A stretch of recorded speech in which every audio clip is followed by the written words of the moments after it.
ભાવનગર જિલ્લાના પાલીતાણા તાલુકામાં 12 મહાજન વંડા તરીકે ઓળખાતા વિસ્તારમાં એક અવાવરું મકાનમાં રહેતા શૈલેષ હીરાભાઈ બારૈયા સૂતા હતા।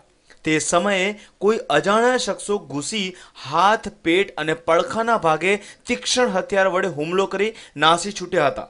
આ ઘટનાની ગંભીરતા સમજી પોલીસ દ્વારા અલગ અલગ ટીમ બનાવી આરોપીની શોધખોળ કરી હતી, જે દરમિયાન શંકાના આધારે હેમાંગ રાઠોડ, મનીષ પરમાર તથા વિજયભાઈ ગોબરભાઈ બારૈયાને ઝડપી પાડવામાં આવ્યા હતા।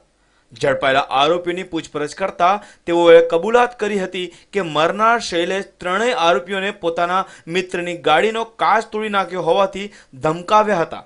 આથી આ વાતનો ખાર રાખીને ત્રણેય આરોપીઓએ ચિક્કાર દારૂ પીધો હતો અને ત્યારબાદ શૈલેષના ઘરે ગયા હતા।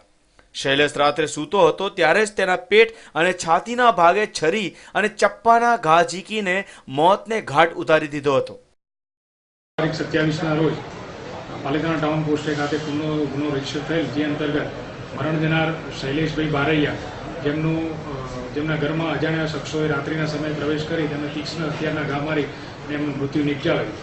જે અંતર્ગત ભાવનગર જિલ્લા પોલીસ વડા શ્રી દીપાંકર ત્રિવેદી સાહેબના માર્ગદર્શન અને સૂચના અનુસાર એલસીબી, એસઓજી તેમજ પાલીતાણા ટાઉન પોસ્ટેની વિવિધ ટીમો બનાવી અને ગણતરીના કલાકોમાં જ ગુનો ડિટેક્ટ કર્યો છે અને આરોપીને અટક કરવામાં આવ્યા છે।